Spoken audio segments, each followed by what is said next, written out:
বন্ধুরা ঘড়িতে বাজে 10:44। এই হচ্ছে আমার সেলেরিও, এই হচ্ছে ইয়ন গাড়ি, এটাও গ্যাস লাগিয়েছে, চালাচ্ছে আমার এই ভাই। ভাইয়ের এখানে ছিল, এটা ছিল ভাইয়ের টোটোর গ্যারেজ। তো এখন এই এনআরসি হবে না কি হবে, যার কারণে টোটোওয়ালারা সব পালিয়ে গেছে। বলছে যে টোটোই তো নেই, রাস্তা পুরো ফাঁকা দেখছো না, সব বাংলাদেশে চলে গেছে। তো ভাইয়ের কাজ কাম নেই বলে এখন ভাই ওলা উবেরে গাড়ি চালাচ্ছে। আর এই গাড়িটাতেও এলপিজি লাগিয়েছে, বলছে 30 করে সার্ভিস দিচ্ছে। তো যাই হোক, আমার গাড়ি তো 30 করে দেয় না, আমার 25-26 করে দেয়। তো ভাইয়ের গাড়ি এলপিজি ফিটিংটা একবার দেখবো কেমন হয়েছে, গাড়িটা একবার চালিয়েও দেখবো।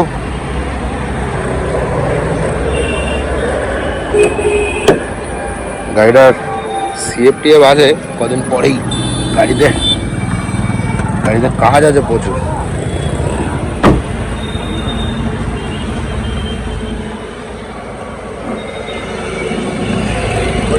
খোল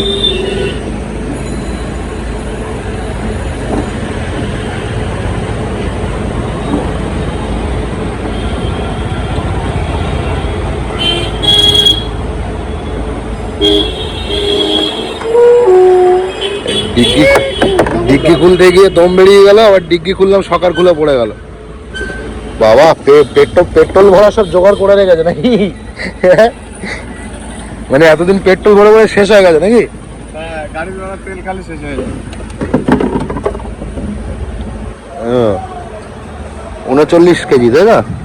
39 লিটারের ট্যাঙ্কি, আমারও ওই ট্যাঙ্কি লাগানো।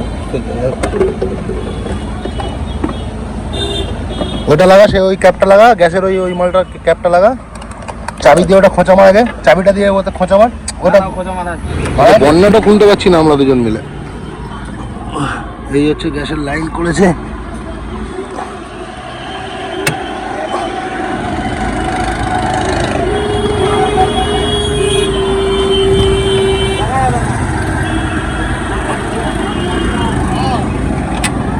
এই হচ্ছে বন্যাটার তার। খুলেছে।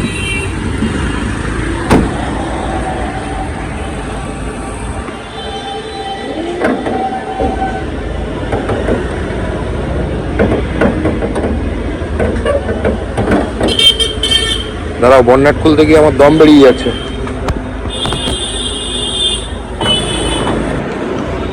এই হচ্ছে বাবুর ফিটিং ইউনিটের, এটাই আমার লাগানো। যাই হোক, ফিটিংটাও সুন্দর করেছে।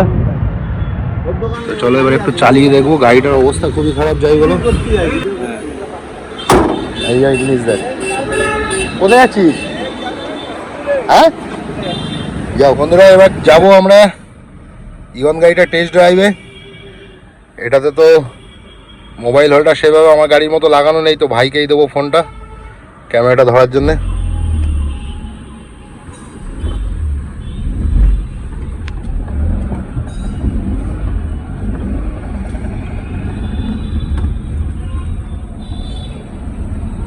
এসি চালাই, হ্যাঁ দেখি।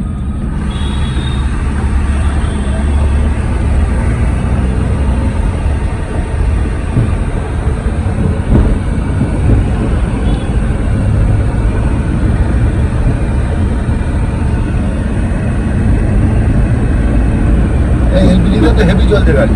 হ্যাঁ, পেট্রোল আরো অসুবিধা হচ্ছে এর গাড়ি। বন্ধুরা, গাড়ির মালিক এসছে, মালিকের সাথে একটু কথা বলবো। ভাই, তোমার গাড়িটা একটু টেস্ট করছি বুঝলে। এলপিজি কত পড়েছে খরচা?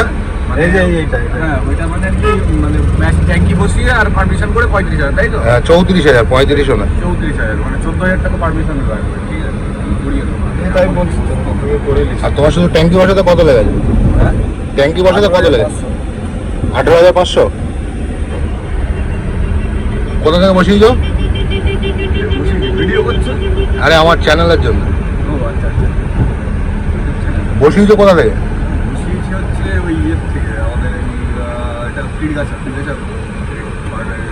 রেলগেটটা আছে, রেলগেটটা কাজীপাড়ায় বাপিদার কাছ থেকে তো? হ্যাঁ শেষ দারুগুনি শেষ দার আমার ঠান্ডার দোকানে যাবো।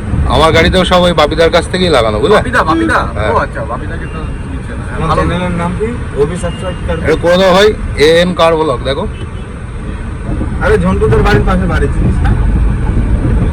আমার দুটো এক্সচেঞ্জ ছিল, একটা বেচে দিয়েছি আর একটা আছে ওটাকেও বিক্রি করবো, করে আবার একটা পেট্রোল নেবো, নিয়ে বাপিদার কাছে সোজা গাড়ি নিয়ে বাড়ি যাওয়ার আগে বাপিদার কাছে চলে যাবো। তোমার এই গাড়িতে তো এখন প্রচুর খরচা আছে, যেমন চ্যাসিস, যেমন এই যে তুমি আওয়াজ ফাওয়াজ শুনছো না, এটা সকার, তারপর তোমার নিচে সব ঢালাই ফালাই, তো বন্নাট খুলছে না, ডিগ্রি খুলছে না, দরজা খুলছে না। কাজ করো টুকটুক করে, নিজের গাড়ি নিজে চালাও আর কাজ করো। চালাতাম না এই 4 দিন হচ্ছে। বন্ধুরা, এই ইওনে এলপিজি লাগিয়ে খুব সুন্দর চলছে গাড়ি, চালিয়ে দেখলাম। গাড়িটার একটু কাজ আছে কিন্তু গাড়ি খুব সুন্দর চলছে। এখন ভাইকে জিজ্ঞাসা করবো, গাড়ির মালিক যে, ও নিজেই চালায়, তাই তো? নিজেই চালায় তো? হ্যাঁ। ভাইকে জিজ্ঞাসা করবো যে মাইলেজ কত পাচ্ছে। ভালো, এরপরে দেখি যদি পাই একটা ইয়ন নিয়ে নেবো, কারণ হুন্ডাইয়ের গাড়ি আমার খুব ভালো লাগে। ইয়ন হাঁটি গাড়ি তো, অল্টোর থেকে ইয়ন অনেক অনেক ভালো গাড়ি, অনেক হাজারো লাখো গুণ ভালো। সিটটা আবার তুমি তোমার মতন সেটিং করে নাও। এটা ঘুরিয়ে লাগো, নামটা যেন সামনের দিকে থাকে। ওই যে তোমার আঙুলের এই নামটা যেন সামনের দিকে থাকে, তাই দেখতে ভালো লাগে। ফ্রেনটাও খুব সুন্দর তো। গ্যাস কোথা দিয়ে ভরো? আমি করি গোলাবাড়ি থেকে, তুমি কোথা থেকে বলো? আমি ওখান দিয়ে ভরো। গোলাবাড়ি থেকে তো? হ্যাঁ আমি বাবু। হ্যাঁ, এদিকে কত করে নেয় আর ওখানে কত নেয় বলো তো? এদিকে দামটা বেশি। এখানে 1150, 1250, ওখানে নেয় 950 টাকা। মাইলেজ কি পাচ্ছ? 25 25 পেয়ে যাচ্ছ? হিসাব করেছো? হিসাব প্রথম দিন করেছিল। প্রথম দিন তো এক ট্যাঙ্কিতে 300 কিলোমিটার প্রায় চলে গেল। তারপরে রিজার্ভ যা দেখাচ্ছিল তাতে করে মনে হচ্ছিল তো এলপিজিতে যে মানুষ আগে ভয় দেখাতো, ওরকম কিছু আছে? ভালো ভালো ঠিক আছে। মানে এটা তো ভয়ই দেখাতো আমাদেরকে সবাইকে, নাকি? এলপিজির ইঞ্জিন খারাপ হয়ে যাবে, গাড়ি চলবে না, আগুন লেগে যাবে। তোমার সিট কভারের কালারটা আমার খুব ভালো লেগেছে ভাই। হ্যাঁ, পুরো চমকাচ্ছে। গাড়ি চমকে দেবো কিছুদিন যাক। গাড়িটা ধরে ধরে চালাও আর টুকটুক করে কাজ করা, বুঝলে? একবারে করাতে গেলে না তুমি পেরে উঠবে না। আমার একটা বন্ধু অওড়া নিয়েছে নতুন, বুঝেছো? ওর একটা ড্রাইভার লাগবে, ডিজেল না পেট্রোল? আর সিএনজি 35% দেবে, ড্রাইভার পাচ্ছে না। ঠিক আছে, 35% কেউ আসে না। মানে এখন চলছে কি কি আমি যেমন জানি, কলকাতায় একটা চলছে, 30ও চলছে কলকাতায় এখনো, জানো তো? কলকাতার প্রপার কলকাতা ওদিকে চলছে।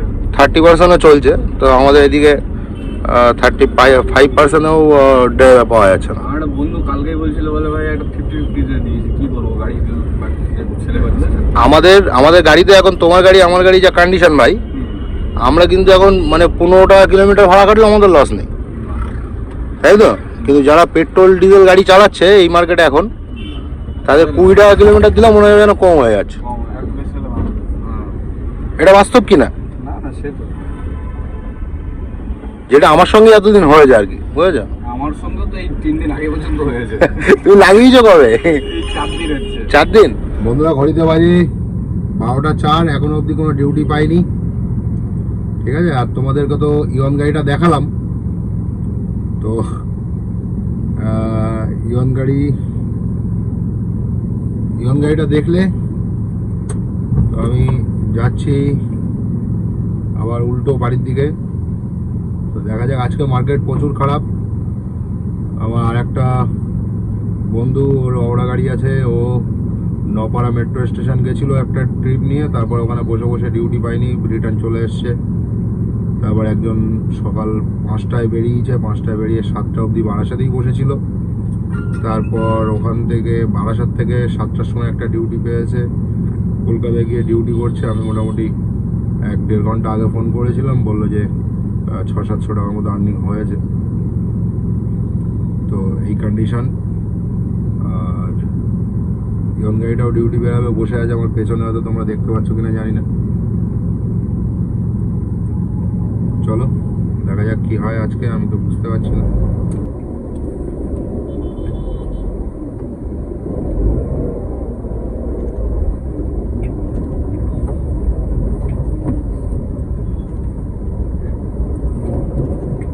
আমার ভিডিও যারা দেখছো বা আগেও যারা দেখবে, সবাইকে আমার কাছে একটাই রিকোয়েস্ট, সেটা হচ্ছে যে আমাকে কেউ ফলো করবে না, মানে যেমন আর কি আমি এই বেলায় ডিউটি বেরাচ্ছি 10টায় 11টায় 12টায়, এটা কেউ ফলো করবে না, তাহলে কিন্তু চাপে পড়ে যাবে। কারণ হচ্ছে ডিউটি করার বেস্ট টাইম হচ্ছে সকাল 5টা থেকে 7টা, এর ভিতরে বেরানোর চেষ্টা করতে হবে। তাহলে তোমার দুপুর 12টার ভিতরে মোটামুটি 1.5 থেকে 2,000 টাকা আর্নিং আরামসে হয়ে যায়।